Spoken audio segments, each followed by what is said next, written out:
नमस्कार। Magnitude civil services institute में आपका स्वागत है। करंट अफेयर्स एनालिसिस की सीरीज़ में आज 25 मई 2020 दिन का न्यूज़ हम लोग एनालिसिस करेंगे अलग अलग सोर्सेज से लिए हुए। कंटेंट के अंदर देख लीजिए आप, आज हम लोग कौन कौन से न्यूज़ को एनालाइज करने वाले हैं। तो 6 आर्टिकल्स यहाँ पर है। पहला है इंडिया चाइना ट्रूप्स और बॉर्डर को लेकर, जो कि पेज नंबर 1 एंड 9 से उठाया हुआ है द हिंदू के न्यूज़पेपर से। ये न्यू दिल्ली के एडिशन का यहाँ पे हम लोग पेज नंबर डिस्क्राइब कर रहे हैं। सिमिलरली दूसरी न्यूज़ है डार्क वेब को लेकर, पेज नंबर 16 से। फिर वैक्सीन जो सीरम इंस्टीट्यूट अभी ट्रायल के लिए करने वाला है, न्यूज़ ऑन एयर से हमने ये लिया है। For farms and farmers editorial है, a break from pollution, data points दिया हुआ है। कॉन्स्टिट्यूशनल कोर्ट के बारे में है एक लीड आर्टिकल द हिंदू के अंदर, पेज नंबर 7। और लास्ट में द हिंदू हेडलाइंस, यानी कि आज के 25 तारीख के द हिंदू के न्यूज़पेपर में से आप कौन कौन से आर्टिकल्स पढ़ सकते हैं important as per the exam point of view. तो उसकी पूरी लिस्ट आपको लास्ट में मिल जाएगी। आगे बढ़ते हैं फर्स्ट न्यूज़ की तरफ, जो कि पेज नंबर 1 एंड 9 से है, और टाइटल इसका है no troops detained by China, ऐसा आर्मी ने बोला है। तो एग्जैक्टली क्या न्यूज़ में है?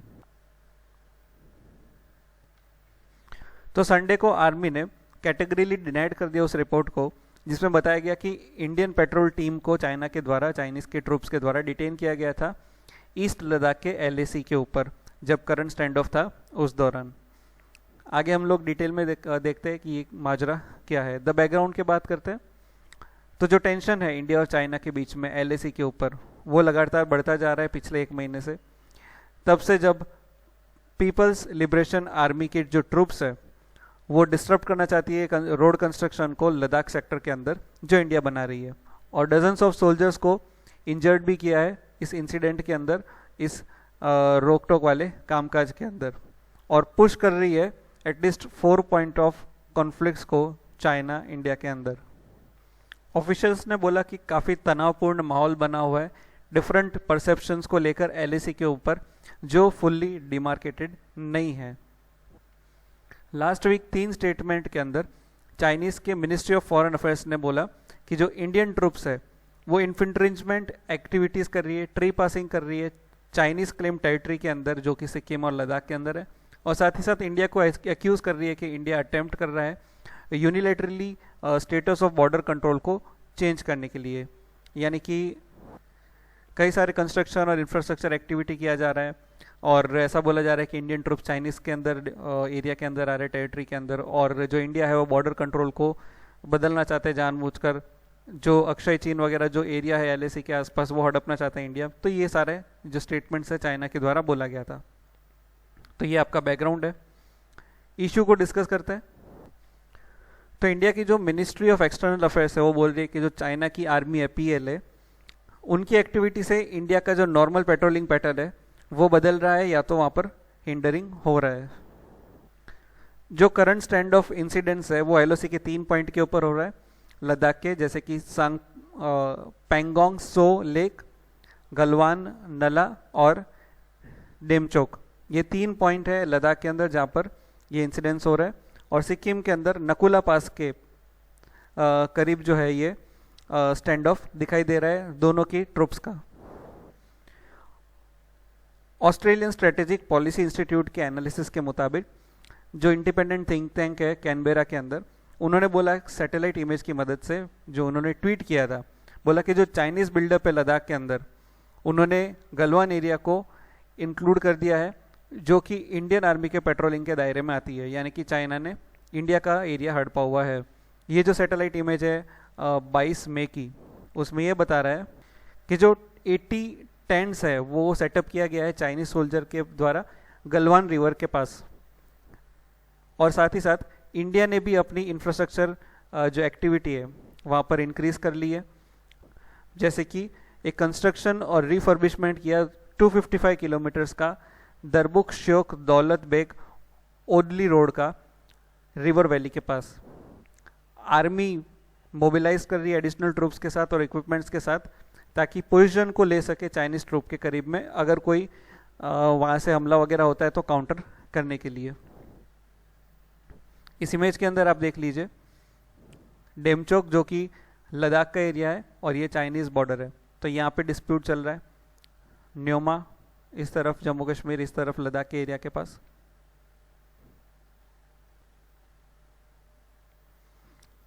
इस मैप के जरिए देख ली, लद्दाख के पैंगोंग सो लेक यहाँ पर है और सिक्किम चाइना के बीच में नकुला सेक्टर इस तरफ है। तो मैप के जरिए मैंने आपको यहाँ पर बता दिया ताकि आपको एक क्लियर कट आइडिया है इन्फोग्राफिक्स के जरिए।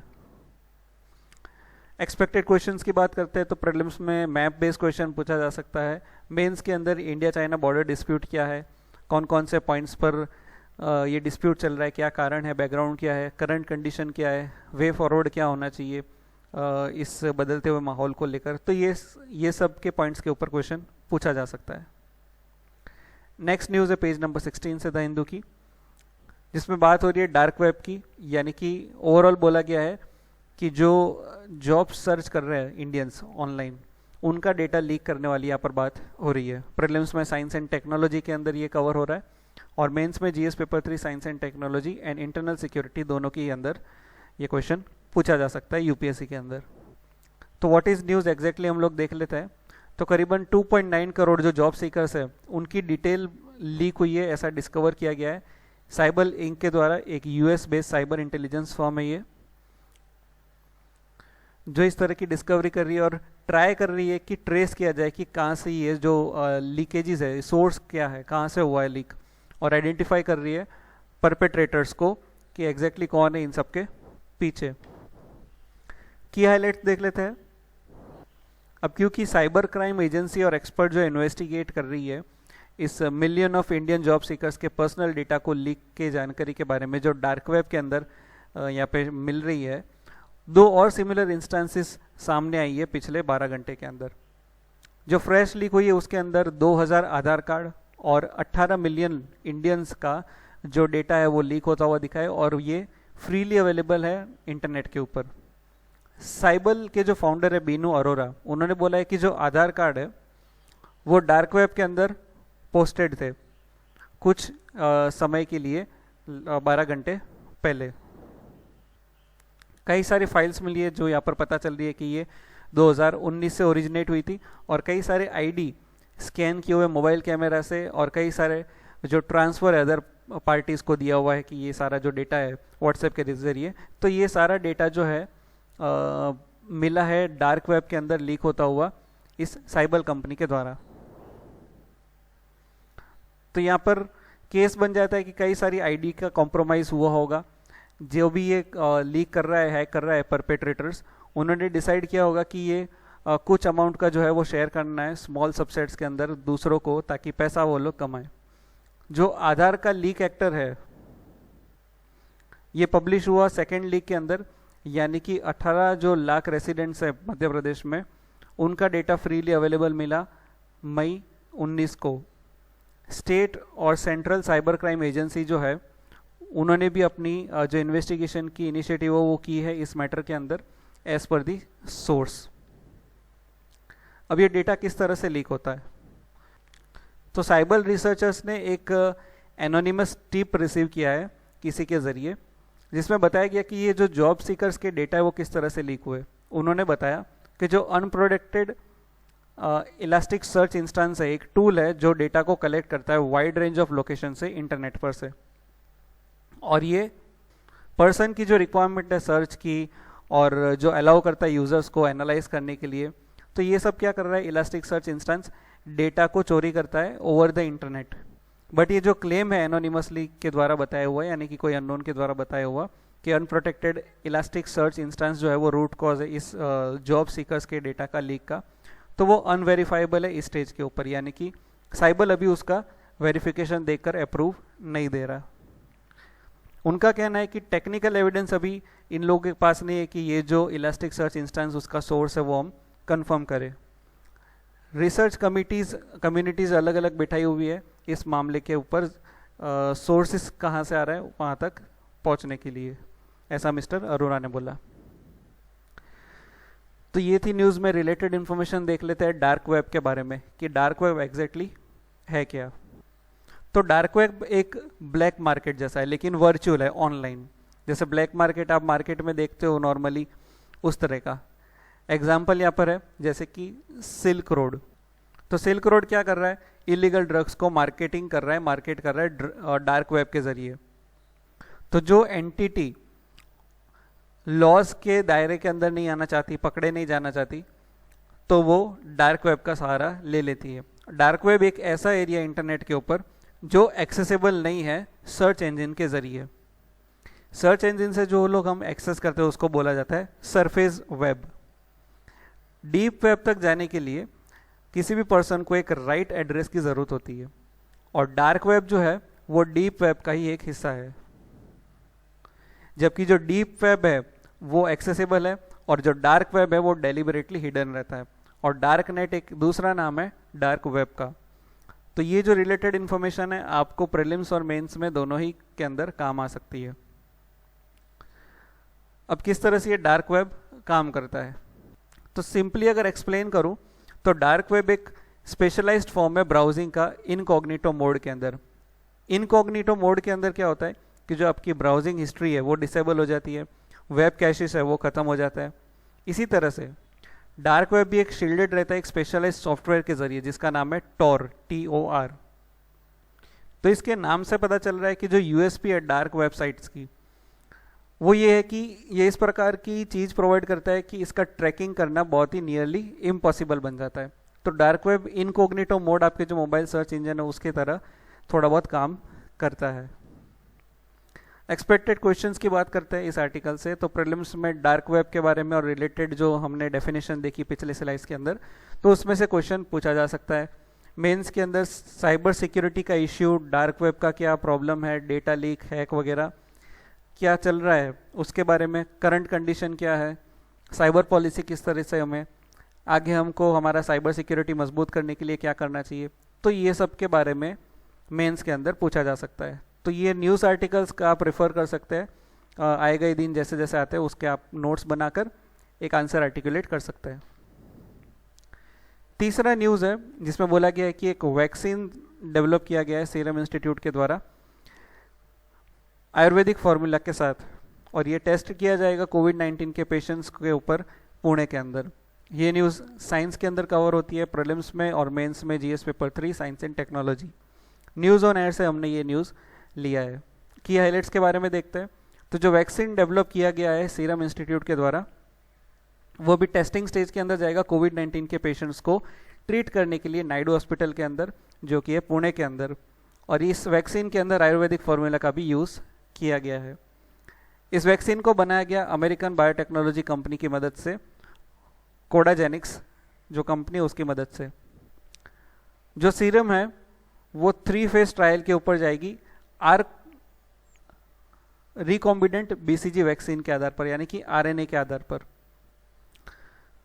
जो नायडू हॉस्पिटल है ये इन्फेक्शियस डिजीज को ट्रीट करने वाला सबसे पहला फैसिलिटेटेड हॉस्पिटल है पुणे के अंदर, जो कोरोना वायरस पेशेंट्स को पॉजिटिवली जो पेशेंट्स है उनको ट्रीट कर रहा है। और हॉस्पिटल ने काफ़ी अच्छे से मैनेज किया है ट्रीट और डिस्चार्ज करने के लिए, कई सारे नंबर ऑफ पेशेंट्स को ठीक करके वापस घर पे भी भेजा है।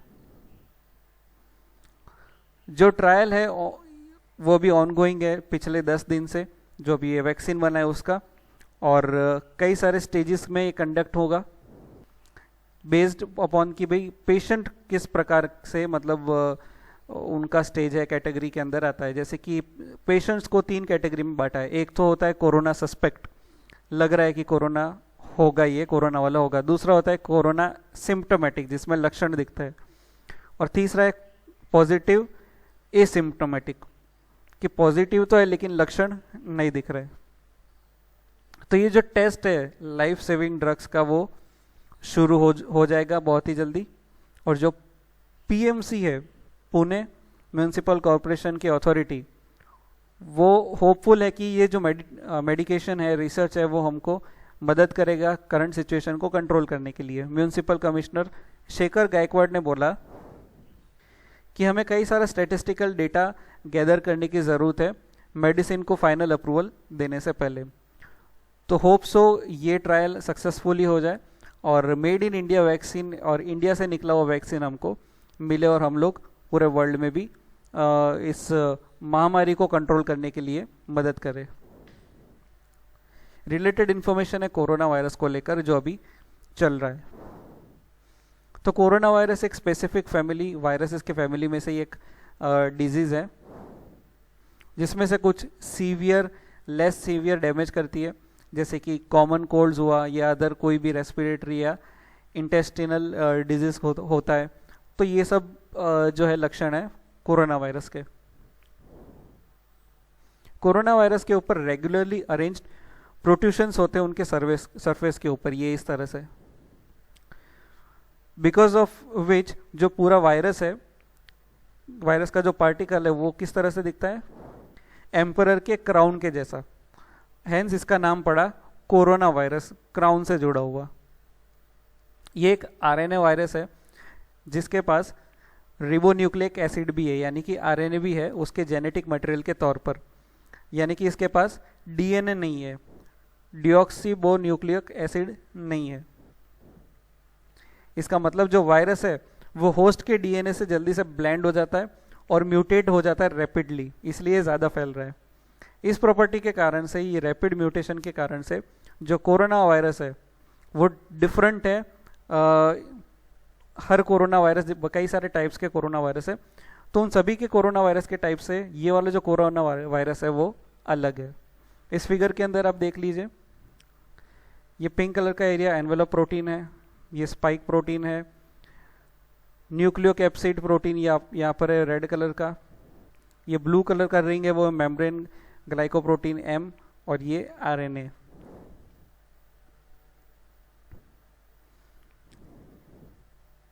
तो जो कोरोना वायरस है वो ह्यूमन और एनिमल्स, मैमल्स दोनों को ही असर कर सकता है, जैसे कि pigs, cattle, cats, dogs, marten, camel, hedgehogs और कुछ बर्ड्स को भी। 4 कॉमन डिजीज होती है कोरोना वायरस से, जिसमें से 2 जो है वो है severe acute respiratory syndrome SARS corona virus, और दूसरा है middle east respiratory syndromes MERS corona virus. ये दोनों ही सीवियर रेस्पिरेटरी डिजीज को कॉज करती है। अब जो ये न्यूली आइडेंटिफाइड कोरोना वायरस है, इसका डायरेक्ट लिंकेजेस है, उसका अभी एस्टेब्लिशमेंट नहीं मिला, उसका अभी पता नहीं चला। ये स्पेक्यूलेट किया जा रहा है कि ये जो कोरोना वायरस है, नया वाला नोवेल कोरोना वायरस, ये सार्स एपिडेमिक से जुड़ा हुआ है, कहीं ना कहीं रिलेट करता है, जो 2002 के अंदर आया था। वर्ल्ड हेल्थ ऑर्गेनाइजेशन यानी कि WHO ने भी बोला कि फर्दर इन्वेस्टिगेशन या रिसर्च के आधार पर हम लोग सोर्सेज का डिटरमाइन करेंगे कि कहाँ से ये नोवेल कोरोना वायरस आया है, मोड ऑफ ट्रांसमिशन किस तरह से हो रहा है इसका एग्जैक्टली, और इसके इन्फेक्शन का एक्सटेंट कितना है ये नया वायरस का। तो ये सब WHO पता लगा रही है और काफ़ी कुछ हमने पता भी लगाया हुआ है। क्वेश्चंस की बात करते हैं तो प्रीलिम्स में कोविड-19, उसके सिम्टम्स और टाइप्स के बारे में पूछा जा सकता है। कोरोना वायरस के ऊपर भी क्वेश्चन आ सकता है। मेंस के अंदर आ सकता है कि हम किस तरह से प्रिपेयर हो सके, या हमको होना चाहिए प्रिपेयर कि आगे अगर फ्यूचर में इस तरह की बीमारी आए तो हम इजीली उससे लड़ पाए।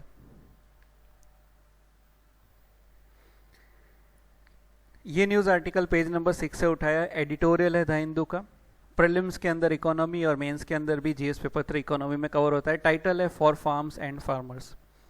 एग्जैक्टली कंटेक्स्ट क्या है, राजीव गांधी किसान न्याय योजना लॉन्च किया गया छत्तीसगढ़ सरकार के द्वारा पिछले हफ्ते, जिसका एम है कि जो फार्मर्स है उनकी इनकम को सप्लीमेंट करना। कैसे फार्मर्स, 18 लाख राइस, मेज और शुगर केन की फार्मिंग करने वाले फार्मर्स को 10 से 13 हज़ार प्रति एकड़ जो इनकम है वो देना डायरेक्टली कैश ट्रांसफ़र के थ्रू इनके बैंक अकाउंट्स के अंदर। बैकग्राउंड की बात करते हैं तो सेंटर का जो स्कीम है PM किसान स्कीम, जिसके अंदर 6,000 मिलता है फार्म फैमिलीज़ को जिसके पास 5 एकड़ से कम का लैंड हो, उसको 2-2 हज़ार की किस्त में 6,000 मिलते हैं पूरे 1 साल के अंदर। तो इस स्कीम के अलावा तेलंगाना, ओडिशा और आंध्र प्रदेश ने similar cash transfer programme farmers के लिए चलाए, और रिसेंटली अभी छत्तीसगढ़ सरकार ने भी किया है। और इसके अलावा इंटरेस्ट ऑफ कंज्यूमर और फार्मर्स के इंटरेस्ट को बैलेंस करने के लिए इंडिया के पास एक्सटेंसिव MSP है, यानी कि मिनिमम सपोर्ट प्राइस का रिजिम है, जो PDS के साथ कॉम्बिनेशन के साथ काम करता है। तो ये दोनों क्या है हम लोग आगे देखेंगे। इश्यू की बात करते हैं, करंट इश्यू क्या है इस आर्टिकल के अंदर, ऑथर क्या कहना चाहता है। ऑथर कहता है कि जो एमएसपी और पीडीएस की जो एफिशिएंसी है वो पूरे कंट्री के अंदर यूनिफॉर्म नहीं है। सेंटर कहता है कि उन्होंने एमएसपी के जो प्राइसेस है उसको फिक्स किया हुआ है, यानी कि 1.5 times the cost of production for the farmers, कि फार्मर का जितना खर्चा होता है उससे 1.5 गुना ज़्यादा हम लोग एमएसपी के अंदर उनको पैसा देते हैं प्रोक्योरमेंट के ऊपर। लेकिन ये जो कैलकुलेशन सेंटर बता रहा है वो फ्री ऑफ कंट्रोवर्सी नहीं है, यानी कि कई सारे कंट्रोवर्सीज है इनके फॉर्मूला के ऊपर। लास्ट ईयर कई सारे स्टेट्स ने, जैसे कि छत्तीसगढ़ और बीजेपी रूल्ड यूपी और हरियाणा ने सेंटर के एमएसपी कैलकुलेशन के ऊपर सवाल उठाए थे। अब क्योंकि जो खाना है वो यूनिवर्सल नेसेसिटी है, जो प्रोड्यूस कर रहा है वो इकोनॉमिक पिरामिड में सबसे नीचे है, फार्मर्स सबसे नीचे, जो खाना हमको दे रहा है वही एकदम पीछे रह जा रहा है। तो ये जो इनकम सपोर्ट स्कीम है वो टारगेट कर रही है लैंड ओनर्स को, और जो टेनेंट्स और लेबरर्स है उनको बाईपास कर रही है। छत्तीसगढ़ के अंदर प्रिलिमिनरी एविडेंस हमको मिल रहा है जहाँ पर जो टेनेंट्स है उनको बेटर रेट मिल रही है ओनर्स की तरफ से। लास्ट ईयर जब सरकार ने इंसेंटिव्स दिए थे फार्मर्स को एमएसपी के ऊपर, यानी कि अच्छे रिजल्ट्स वहाँ पर दिखे थे और टेनेंट्स वगैरह भी खुश थे। जबकि जो बाकी के पार्ट है वहाँ पर लेबर्स वगैरह जो है, टेनेंट्स वगैरह बाईपास हो जा रहे हैं इन सब स्कीम के अंदर। जिसके पास लैंड है उनको पैसा मिल रहा है, लैंडलेस फार्मर्स को नहीं मिल रहा। सो ये सब के प्रॉब्लम को सॉल्व करने के लिए छत्तीसगढ़ के चीफ मिनिस्टर भूपेश बाघेल ने बोला कि स्टेट अभी डिजाइन कर रही है कैश ट्रांसफर स्कीम को लैंडलेस लेबर्स के लिए। तो ये जो दोनों ही इंटरवेंशन है वो पैलिएटिव है, और जो अंडरलाइंग प्रॉब्लम्स है उसको सॉल्व नहीं कर रही फार्मर्स की। जो नॉन रिन्यूमरेटिव नेचर का जो प्रॉब्लम्स है फार्मर्स का उसको सॉल्व यहाँ पर नहीं हो रहा। तो एक मार्केट ड्राइवन अप्रोच होना चाहिए फार्मर्स की ओवरऑल प्रॉब्लम्स को सॉल्व करने के लिए। और जो एग्रीकल्चर रिलेटेड कंपोनेंट है जिसको सेंटर के रिस्पांस के अंदर बताया गया कि जो इकोनॉमिक क्राइसिस अभी हो रहा है पेंडेमिक को लेकर, तो उसमें हम लोग मदद कर रहे हैं, तो वो भी इतना आगे बढ़ता हुआ नहीं दिख रहा। बिकॉज हमने पिछले न्यूज़ एनालिसिस के अंदर देखा कि 60% जो फार्मर्स हैं उनको प्रॉब्लम फेस हुई है लॉकडाउन के चलते। लेकिन कई सारे प्रीवियस आर्ग्यूमेंट थे एग्रीकल्चर इकोनॉमी को लेकर, जो अभी क्वेश्चंस है वो धरे के धरे रह गए इस पेंडेमिक के अंदर। जो फूड सप्लाई चेन का क्राइसिस है यूएस के अंदर वो इंस्ट्रक्टिव था, अभी रिसेंटली देखा गया। और यूएस एक सुप्रीमली एफिशिएंट माने जाने वाला देश अंत में अपने प्रोड्यूस को वेस्ट करता हुआ दिखाई दिया गया, और जो डिमांड है वो भी काफ़ी लोगों की पूरी नहीं हुई इस पेंडेमिक के चलते। तो यूएस का एक well defined structure, efficient structure भी यहाँ पर फेल होता हुआ दिखा था। तो क्या किया जा सकता है इन सब से उभरने के लिए? तो इंडिया का जो एग्रीकल्चरल मैनेजमेंट है उनको फ्रेश लर्निंग लेनी चाहिए इस पेंडेमिक के अंदर, और ये जो यूएस से हमने सीखा उन सबको देखकर।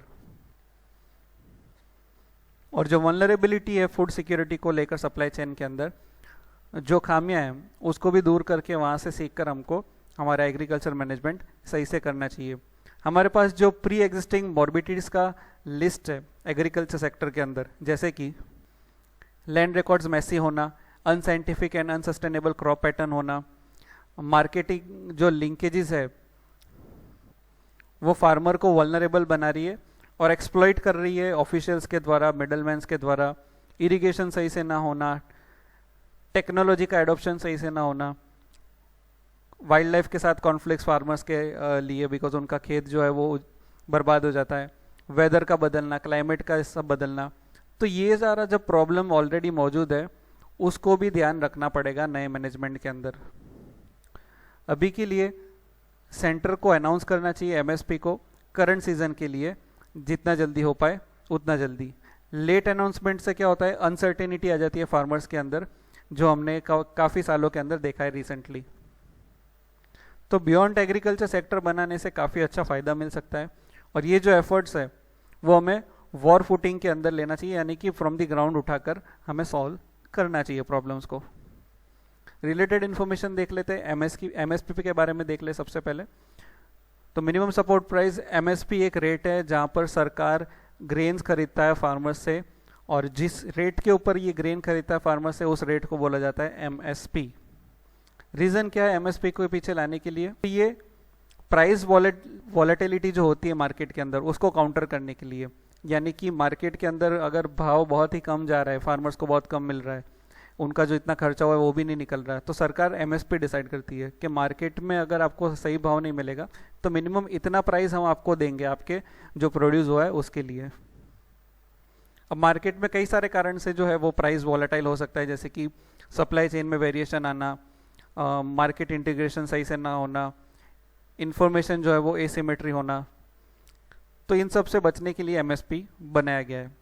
एमएसपी फिक्स किया जाता है सीएसीपी के रिकमेंडेशन से, यानी कि commission for agriculture cost and price से रिकमेंडेशन देता है और सरकार बाद में उनके रिकमेंडेशन के आधार पर एमएसपी को फिक्स करता है। कौन कौन से फैक्टर कंसीडर करते हैं जब एमएसपी को फिक्स करना पड़ता है? तो डिमांड एंड सप्लाई क्या है, कॉस्ट ऑफ प्रोडक्शन क्या है जिसको A2+FL मेथड बोला जाता है, फिर प्राइस ट्रेंड क्या है मार्केट के अंदर, डोमेस्टिक और इंटरनेशनल दोनों की ही, इंटर क्रॉप प्राइस पैरिटी क्या है, टर्म्स ऑफ ट्रेड क्या है एग्रीकल्चर एंड नॉन एग्रीकल्चर दोनों के बीच में, मिनिमम ऑफ 50% का मार्जिन कवर किया जाता है कॉस्ट ऑफ प्रोडक्शन को कवर करने के लिए, और एमएसपी का इम्प्लीकेशन कंज्यूमर के ऊपर, कस्टमर्स के ऊपर क्या होगा उसको भी ध्यान दिया जाता है। सपोज काफ़ी हाई एमएसपी रख दिया और सरकार को महंगा पड़ रहा है तो आगे वो कंज्यूमर तक महंगाई पहुंचेगा। रिलेटेड इन्फॉर्मेशन के अंदर दूसरा आता है पीएम किसान योजना, यानी कि प्रधानमंत्री किसान सम्मान निधि। ये सेंट्रल सेक्टर स्कीम है जिसमें 100% फंडिंग भारत सरकार के द्वारा की जाती है। इसको इम्प्लीमेंट करता है ministry of agriculture and farms welfare. इस स्कीम के तहत जो सेंटर जो है वो ट्रांसफ़र करता है 6,000 रुपये पर ईयर 3 इक्वल इंस्टॉलमेंट के अंदर डायरेक्टली बैंक के खातों के अंदर उन लैंड होल्डिंग फार्मर्स को जिनके पास 5 एकड़ से कम की ज़मीन हो। तो इंटेंशन क्या है कि जो फाइनेंशियल नीड है स्मॉल एंड मार्जिनल फार्मर्स का, वो फुलफिल करने के लिए, जिसका यूज़ करके ये लोग अपना वेरियस जो इनपुट है वो खरीद सके, ताकि उनका जो प्रॉपर क्रॉप हेल्थ वगैरह है वो मेंटेन रहे, अप्रोप्रिएट यील्ड इनका हो, कमेंसुरेट हो, और जो भी इनकी फार्मिंग साइकिल है वो कंटिन्यू चलती रहे। जो एंटायर रिस्पॉन्सिबिलिटी है बेनिफिशियरी को आइडेंटिफाई करने के लिए फार्मर्स फैमिली का, वो स्टेट और यूनियन टेरिटरी के सरकार के हाथ में दिया हुआ है। पीएम किसान योजना जो है वो February 24, 2019 के अंदर लॉन्च हुई थी। सारे ही स्टेट ने इसको इम्प्लीमेंट किया वेस्ट बंगाल के अलावा। तीसरा रिलेटेड इन्फॉर्मेशन है पीडीएस, यानी कि पब्लिक डिस्ट्रीब्यूशन सिस्टम। ये इंडियन फूड सिक्योरिटी सिस्टम का एक हिस्सा है, या तो उसको हम बोल सकते हैं कि पीडीएस एक इंडियन फूड सिक्योरिटी सिस्टम है जो एस्टेब्लिश किया गया मिनिस्ट्री ऑफ कंज्यूमर अफेयर्स के द्वारा, ministry of consumer affairs, foods and public distribution. तो पीडीएस एक सिस्टम है जो स्कैरसिटी को मैनेज करने के लिए मदद कर रहा है फूड ग्रेन्स को डिस्ट्रीब्यूट करके अफोर्डेबल प्राइस के अंदर। जो पीडीएस है वो जॉइंट रिस्पॉन्सिबिलिटी है सेंट्रल एंड स्टेट गवर्नमेंट की। सेंट्रल गवर्नमेंट अपने गोदाम के जरिए, यानी कि फूड कॉरपोरेशन ऑफ इंडिया, ये गोडाउन है सेंटर का, वो क्या करता है, सारी ग्रेन्स का प्रोक्योरमेंट करता है, स्टोरेज करता है और ट्रांसपोर्ट करता है और बल्क एलोकेशन करता है फूड ग्रेन्स का राज्य सरकार को। जो ऑपरेशनल रिस्पॉन्सिबिलिटी है, जैसे कि स्टेट के अंदर एलोकेशन करना, एलिजिबल फैमिलीज को आइडेंटिफाई करना, रेशन कार्ड को इश्यू करना, सुपरवाइज करना कि फेयर प्राइस शॉप जो यानी कि राशन की दुकान सही से चल रही है कि नहीं, तो ये सब जवाबदारी राज्य सरकार की है।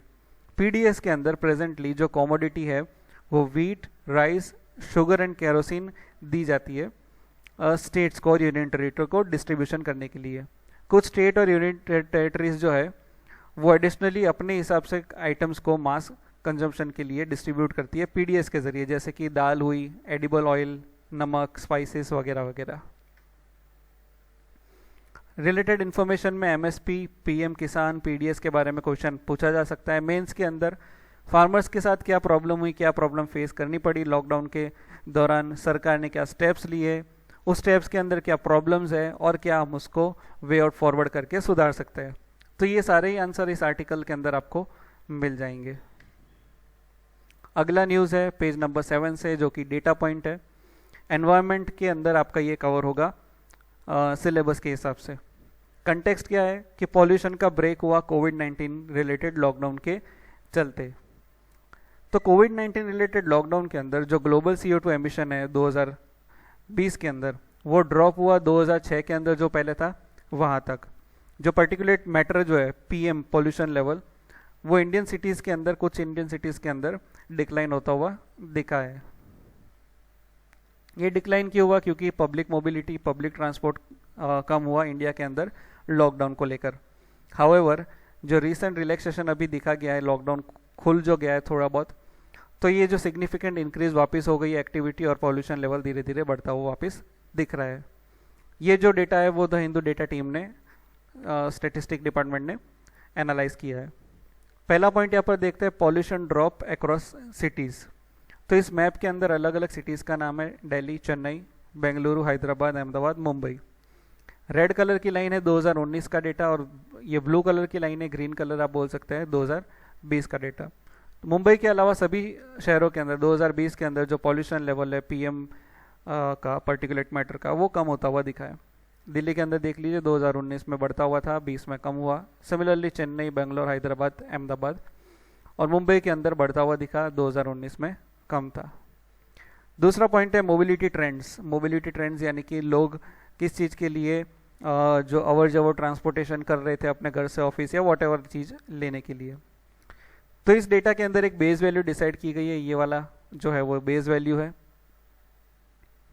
बेस लाइन जो है वो हमने 5 वीक के पीरियड से लिया है, यानी कि जनवरी 3 से Feb 6 को एज अ बेस पीरियड गिना है।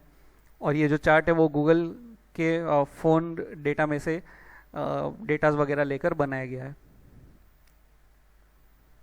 अब जो रेड कलर का यहाँ पर दिख रहा है इस चार्ट के अंदर, वो ग्रोसरी एंड फार्मेसी स्टोर्स के पास जाने वाले लोगों की यहाँ पर डेटाज दिखाई दे रहे हैं।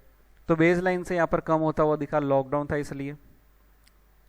पर्पल कलर का जो है वो वर्क प्लेस पर जाने वाला, तो काफ़ी यहाँ पर कम दिखा क्योंकि आधे लोग काम कर रहे थे, आधा वर्क फ्रॉम होम था।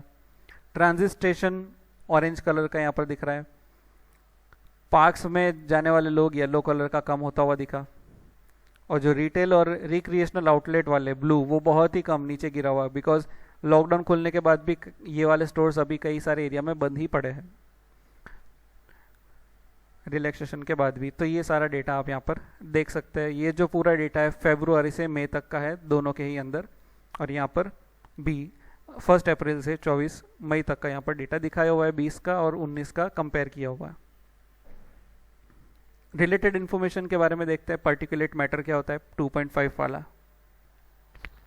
तो पार्टिकुलेट मैटर या तो PM जो है वो एक टर्म दिया हुआ है पार्टिकल्स को जो हवा के अंदर पाए जाते हैं, जैसे कि जिसके अंदर डस्ट, डर्ट, सूट, स्मोक और लिक्विड ड्रॉपलेट्स भी हो सकता है। ये जो पार्टिकल है वो हवा के अंदर रहता है काफ़ी लंबे समय तक। एक बार अगर वो रिलीज हुआ तो कुछ पार्टिकल्स जो है वो लार्ज है और डार्क है, जो आप देख सकते हैं, जैसे कि सूट हुआ, स्मोक हुआ। और कुछ काफ़ी छोटे होते हैं इंडिविजुअली, जो इजीली डिटेक्ट नहीं होते, इलेक्ट्रॉन माइक्रोस्कोप की ज़रूरत पड़ती है। जो PM है वो नेचुरल और एंथ्रोपोजेनिक दोनों से आ सकता है। जो नेचुरल सोर्स है वो है volcano, forest fire, dust storms वगैरह वगैरह। एंथ्रोपोजेनिक कॉजेज यानी कि फॉसिल फ्यूल के जलाने से इंडस्ट्री के अंदर, व्हीकल में से, पावर प्लांट में से, कंस्ट्रक्शन की डस्ट में से, एग्रीकल्चर वेस्ट को जलाने से। तो ये सब की वजह से भी PM 2.5 हवा में जा सकता है। पार्टिकल अगर 2.5 से कम हुआ माइक्रोमीटर से डायमीटर के अंदर, तो उसको बोला जाता है PM 2.5। ये एक फाइन पार्टिकल है और बोला जाता है कि ये ग्रेटेस्ट हेल्थ रिस्क वाला है, यानी कि हेल्थ को काफ़ी ज़्यादा असर कर सकता है। PM 2.5 अगर लंग्स के अंदर एब्जॉर्ब हुआ और ब्लड के अंदर पास हो गया तो ये काफ़ी डेंजरस बन सकता है। एयर क्वालिटी इंडेक्स के अंदर इसको मेजर किया जाता है। एक्सपेक्टेड क्वेश्चंस, तो PM 2.5 और रिलेटेड एयर पॉल्यूटेंट्स के बारे में पूछा जा सकता है कि वो है क्या, जैसे कि SO2, CO2 वगैरह, PM 10। और एयर क्वालिटी इंडेक्स, सफर इंडेक्स के बारे में भी पूछा जा सकता है। मेंस के अंदर लॉकडाउन से एनवायरनमेंट के ऊपर क्या असर हुआ, इस प्रकार के क्वेश्चन पूछे जा सकते हैं। लास्ट न्यूज़ है पेज नंबर 7 से, लीड आर्टिकल है जिसका टाइटल है failing to perform as a constitutional court. Context देख लेते हैं। तो इसमें यह बता रहा है कि किस तरह से माइग्रेंट वर्कर्स को इग्नोर किया गया है सुप्रीम कोर्ट के द्वारा इस क्रिटिकल समय के अंदर। तो उसका पूरा एनालिसिस यहाँ पर दिया हुआ इशू के बारे में चर्चा की हुई है। बैकग्राउंड के बारे में देखते हैं। तो इंडिया वर्ल्ड के बाकी देशों के साथ पब्लिक हेल्थ क्राइसिस के अंदर फंसा हुआ है जो कोविड-19 से हुआ है, और ये यूनिक चैलेंज है जो सब लोग फेस कर रहे हैं। जो मोस्ट एक्यूट प्रॉब्लम है वो है माइग्रेंट लेबर्स की, बिकॉज उनके पास काम नहीं है, ना कोई सोर्स ऑफ इनकम है, ना बेसिक एम्यूनिटीज़ की एक्सेस है उनके पास, कोई क्वालिटी टेस्टिंग फैसिलिटी उनके पास नहीं है, ना ही प्रोडक्टिव गियर है, और कोई भी जरिया नहीं है कि वो घर पे सेफली पहुंच जाए। हर रोज़ हम लोग सुनते हैं कि जो माइग्रेंट वर्कर्स है वो चलते चलते 100 ऑफ माइल्स एंड किलोमीटर्स अपने घर तक जा रहे हैं, और कई सारे इस प्रोसेस के अंदर मर भी गए हैं, चाहे वो रोड एक्सीडेंट हो या रेल ट्रैक्स के ऊपर। अनडिनाइबली अगर हम लोग देखें तो जो स्टेट है उनको इंश्योर करना चाहिए कि उनकी एडवर्स जो कंसिक्वेंसेस है पेंडेमिक को लेकर वो कम से कम हो,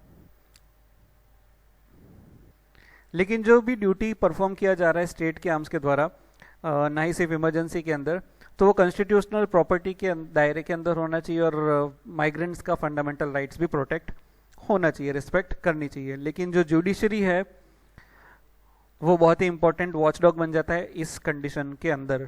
लेकिन इश्यू क्या है, सुप्रीम कोर्ट फेल हुआ सेटिस्फैक्टरली एक्नॉलेज करने के लिए फंडामेंटल राइट्स जो माइग्रेंट लेबर्स है उनको बचाने के लिए, बिकॉज ये कई बार वायलेट हुआ है इस लॉकडाउन के अंदर, और इस माइग्रेंट वर्कर का जो फंडामेंटल राइट है इग्नोर भी हुआ है कई बार, जब भी ऐसे समय पर जब इनको ज़्यादा प्रोटेक्शन की ज़रूरत थी। इस लॉकडाउन के अंदर कई सारे एविडेंस है, कई सारे पॉइंट्स है जहाँ पर ये पता लगता है कि उनका फंडामेंटल राइट्स जो है सिटीजन एज अ सिटीजन वो वायलेट हुआ है, specially vulnerable population, migrant labours वगैरह का। बट पिटिशन की देख रेख किए बिना, उनके क्वेश्चंस को सुने बिना सुप्रीम कोर्ट ने उनकी जो पिटिशंस है उनको खारिज कर दिया गया है। कोई रिलीफ ग्रांट ना होने की वजह से इफेक्टिवली, और उसके साथ साथ कोर्ट ने भी क्या किया, सिटीजन्स को डिनाई कर दिया है जो उनका फंडामेंटल राइट है जस्टिस लेने का, या जो इंश्योरमेंट किया हुआ है कॉन्स्टिट्यूशन के अंदर। तो इन सब की देखरेख कोर्ट यहाँ पर नहीं कर रहा है, ऐसा ऑथर बता रहा है। इन सब के अंदर ये हमने न्यूज़ आर्टिकल्स में भी देखा था 1-2 दिन पहले कि सुप्रीम कोर्ट ने मना कर दिया पिटीशन को लेने के लिए, और बोला कि ये नॉन जुडिशियस इंसिडेंट है, ये हमारा काम नहीं है, ये सरकार की पॉलिसी है, तो सरकार को देखना चाहिए। तो उसी की ही आलोचना कर रहे हैं यहाँ पर ऑथर सुप्रीम कोर्ट की। तो इससे क्या हो रहा है कि जो कई सारे मिलियन ऑफ वर्कर्स जो माइग्रेंट वर्कर्स है उनका जो फंडामेंटल राइट वायलेट होता जा रहा है, और सुप्रीम कोर्ट या कॉन्स्टिट्यूशनल कोर्ट जो है वो फेल हो रहा है अपना फंक्शन एडिक्वेटली परफॉर्म करने के लिए। अब क्योंकि ये सबसे स्ट्रिक्टेस्ट लॉकडाउन है इस मॉडर्न एरा के अंदर, मॉडर्न इंडिया के अंदर, सेंटर ने कई सारे डायरेक्टिव्स को इशू किया है, लेकिन बोला कि स्टेट जो है उसकी जवाबदारी है इस डायरेक्टिव्स को इम्प्लीमेंट करने के लिए। Implementing authority will be states. But जो माइग्रेंट का इशू है वो इंटर स्टेट इशू है, स्टेट्स को टैकल करना पड़ेगा internally as well as inter से, दोनों तरफ से। लेकिन क्वेश्चन यहाँ पर क्या आ रहा है कि कौन गारंटी लेगा सेफ ट्रांसपोर्ट को लेकर माइग्रेंट वर्कर्स को घर पहुँचाने के लिए, कहाँ पर क्वारंटीन होगा, कौन ग्रांट देगा, अलाउंसेस देगा, हेल्थ इश्यू के ऊपर कौन आगे आएगा, फूड की नीड कौन देखेगा, जॉबलेस कंपेंसेशन कौन देगा, कौन कंडक्ट करेगा रेगुलर और फ्रीक्वेंट टेस्टिंग इन सब लोगों का। तो जो सुप्रीम कोर्ट है वो इकलौता एक अकाउंटेबिलिटी वाला है जो सेंटर के अंदर जो इन सब मैटर को देखता है, बट सुप्रीम कोर्ट ने इन सब से हाथ खड़े कर दिए। कोर्ट ने लगातार कई सारे पिटिशंस को रिजेक्ट और एडजर्न करने के साथ साथ कई सारे क्वेश्चनेबल रिमार्क्स यहाँ पर बताया है, जैसे कि जो कंडीशन है माइग्रेंट लेबर्स का वो पॉलिसी का मैटर है, ये जुडिशियल इंटरफेरेंस का सब्जेक्ट नहीं है। या तो कोर्ट ने ये बोला कि गवर्नमेंट ऑलरेडी जो लेबर्स है उनको 2 टाइम का खाना दिया है, और इसके अलावा तो इनको और तो कुछ चाहिए होगा नहीं। वेजिस की अभी यहाँ पर ज़रूरत पड़ेगी नहीं बिकॉज पूरा लॉकडाउन पड़ा है। दूसरा सुप्रीम कोर्ट ने क्या बोला कि जो इंसिडेंट हुआ है कि माइग्रेंट लेबर्स जब ट्रैक्स के ऊपर सो रहे थे और वो मारे गए, तो सुप्रीम कोर्ट ने बोला कि इन सब चीज़ को ऐसे तो कैसे स्टॉप किया जा सकता है। वो उनकी गलती है कि वो ट्रैक पे के ऊपर सो गए और ट्रेन चल रही है, मालगाड़ी वगैरह चल ही रही है।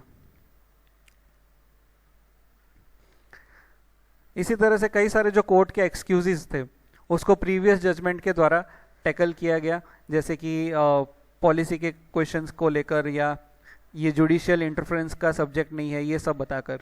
लेकिन कई सारे जजमेंट हमने ऑलरेडी देखे जो पॉलिसी के मैटर के होने के बावजूद भी सुप्रीम कोर्ट ने इंटरफेयर किया है, जैसे कि विशाखा गाइडलाइंस को लेकर sexual harassment in the work place, इसके गाइडलाइन या तो इंटरफेरेंस किया है सुप्रीम कोर्ट ने। राइट टू फूड को लेकर, एनवायरमेंटल प्रोटेक्शन पॉलिसी को लेकर इंटरवीन किया है। तो ये पॉलिसी के मैटर थे, फिर भी सुप्रीम कोर्ट ने यहाँ पर जुडिशियल इंटरफेरेंस किया था। लेकिन इस केस के अंदर कोर्ट ने फॉर्मुलेट किया पॉलिसी को और बोला कि स्टेट को इम्प्लीमेंट करना है, ये कोर्ट का मामला नहीं है। आज कोर्ट ने अनफॉर्चुनेट प्रिजम्पशन दे दिया है कि जो करंट रिस्पॉन्स है, ठीक है, जो अभी सिचुएशन चल रही है उसका बेस्ट रिस्पॉन्स देने वाला मौजूदा सरकार ही है, कोर्ट नहीं है। सो इसमें क्या अपन को पता चल रहा है कि जो कोर्ट है वो दिख रहा है कि कॉन्स्टिट्यूशन को भूलता हुआ,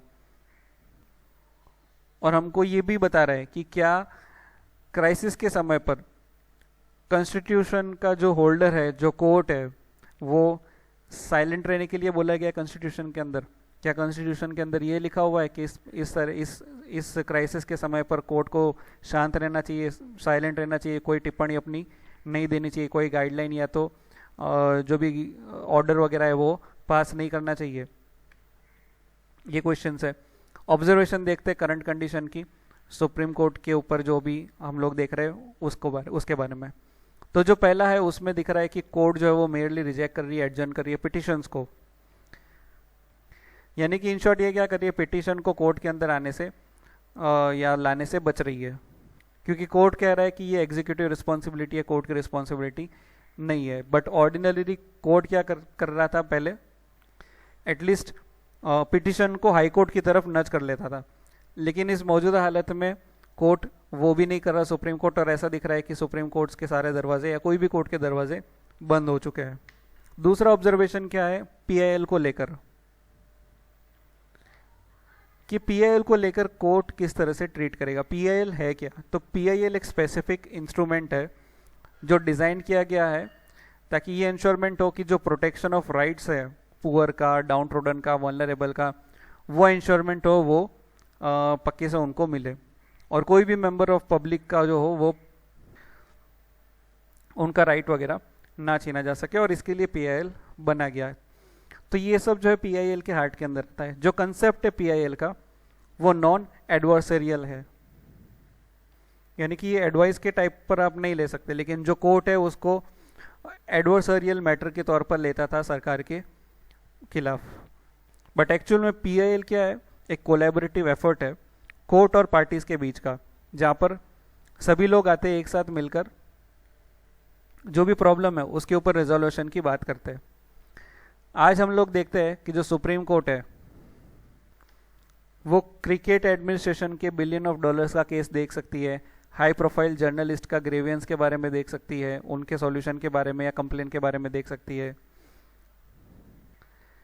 लेकिन जो स्टडियस इग्नोरेंस किया जा रहा है मिलियन ऑफ माइग्रेंट्स के द्वारा, उन सब के ऊपर सुप्रीम कोर्ट की नज़र नहीं पड़ रही, जिनके पास ना ही कोई पैसा है ना ही कोई प्रोफाइल है कि वो इस प्रीशियस जुडिशियल टाइम को compete कर सके दूसरे लिटिगेंट्स के जैसे ही। तो ये बेबस है, लेकिन सुप्रीम कोर्ट उनके सामने नहीं देख रहा। अब हाई कोर्ट इसके अंदर क्या कर रही है, तो काफ़ी स्टेलर रोल जो है वो हाई कोर्ट ने, कुछ हाई कोर्ट्स ने प्ले किया है। इवन दो सरकार उनको डिस्करेज करिए कि सुप्रीम कोर्ट नहीं बोल रही है तो आप बीच में दखल क्यों दे रहे, जैसे कि कर्नाटका, मद्रास, आंध्र प्रदेश, गुजरात वगैरह की हाई कोर्ट ने काफ़ी सवाल किए माइग्रेंट्स लेबर को लेकर, उनके राइट्स को लेकर। तो ये एक रिप्ले जैसा ही है जो इमरजेंसी के अंदर हमने पहले भी देखा था, जहाँ पर हाई कोर्ट ने काफ़ी बोल्डली स्टेप्स लिया है और खड़ा हुआ है और जो वायलेशंस हुआ है उसको रिकॉग्नाइज किया है, बट इन सब को सुप्रीम कोर्ट के द्वारा बाद में ओवर रूल्ड कर दिया गया था पहले के ज़माने में। मद्रास हाई कोर्ट का यहाँ पर एग्जाम्पल देख लेते हैं। जैसे कि इसने क्या किया, क्रिमिनल डिफेमेशन केस को मीडिया हाउस के अगेंस्ट में पूरा का पूरा स्क्वैश किया था और बोला कि डेमोक्रेसी इस तरीके से आप नहीं, अपना डेमोक्रेसी का फायदा इस तरह से आप नहीं उठा सकते। बट सुप्रीम कोर्ट ने क्या कर दिया, इसको ओवरराइट कर दिया और बोल दिया कि ये सब फेक न्यूज़ के कारण हुआ है, और मीडिया हाउस को एडवाइस दिया कि आप रिस्पॉन्सिबली रिपोर्ट करिए, और जो मद्रास हाई कोर्ट ने स्ट्रिक्ट ऑर्डर दिया था उसको एकदम वेग और लूज कर दिया। ऐसे समय पर जो हाई कोर्ट बाहर आ रहे हैं तो उनको आइलैंड ऑफ रैशनैलिटी बोला जाता है कि ये रैशनली काम कर रहे हैं, चुपचाप नहीं बैठे, ये करेज वाले हैं, कंपैशन वाले हैं। एज अ कंक्लूजन हम लोग देख लेते हैं, तो यहाँ पर सच्चाई तो ये है कि जो सब्जेक्ट मैटर है माइग्रेशन का, वो इंटरस्टेट इश्यू है, इंट्रा स्टेट इश्यू नहीं है, यानी कि अलग अलग स्टेट्स के मामले है, एक ही स्टेट के अंदर का मामला नहीं है। तो यही समय है जब एपेक्स कोर्ट को इंटरवीन करना चाहिए, कैलेमिटी जो सिचुएशन है कैलेमिटी वाली उसको मॉनिटर करना चाहिए, और इंस्टीड ऑफ ये बोल के कि भाई ये सरकार का है, सरकार का काम है, ये सब बोल के इनको टालना नहीं चाहिए और स्ट्रिक्ट गाइडलाइंस और ऑर्डर इश्यू करने चाहिए। रिलेटेड इन्फॉर्मेशन इस आर्टिकल्स के जुड़े हुए, जैसे कि fundamental rights, supreme court high court का power, basic structure of constitution, तो ये सब जो है वो आप अपनी पॉलिटी की बुक से रिफर कर सकते हो, जो भी आपके पास हो, चाहे वो एनसीईआरटी हो, लक्ष्मीकांत हो, सुभाष कश्यप की हो, और वॉटएवर। रिलेटेड क्वेश्चंस की, एक्सपेक्टेड क्वेश्चंस की बात करते हैं तो प्रीलिम्स के अंदर fundamental rights, PIL, supreme court high court के ऊपर क्वेश्चंस पूछा जा सकता है। मेंस के अंदर आर्टिकल से उठाया हुआ डायरेक्टली क्वेश्चन आ सकता है, जैसे कि how Supreme Court failed to perform as constitutional court during कोविड-19 लॉकडाउन फॉर माइग्रेंट्स वर्कर्स, जो हमने डिस्कस किया वो का वो ये कि सुप्रीम कोर्ट किस तरह से फेल होता हुआ दिखा कॉन्स्टिट्यूशनल कोर्ट के फंक्शन को परफॉर्म करने के पीछे कोविड-19 लॉकडाउन के चलते माइग्रेंट्स लेबर के लिए, और क्या हम वे फॉरवर्ड कर सकते हैं, इसका क्या सॉल्यूशन होना चाहिए, ये सब डिस्कस यहाँ पर किया जा सकता है, क्वेश्चन पूछा जा सकता है, आप आंसर आर्टिकुलेट कर सकते हैं इस सॉल्यूशन और इस एनालिसिस को हेल्प लेकर, बेस बनाकर। यहाँ पर आप देख सकते हैं कि आज के द हिंदू के न्यूज़पेपर में आप क्या क्या एक्स्ट्रा में पढ़ सकते हैं, इसमें काफ़ी कुछ हमने एनालाइज आज के वीडियो के अंदर किया है। आज के लिए बस इतना ही। फर्दर कोई भी डाउट या सजेशन आप कमेंट करके बता सकते हैं। इसी तरह हमारे वीडियो के साथ बने रहिए, हमारे चैनल के साथ बने रहिए। Thank you so much.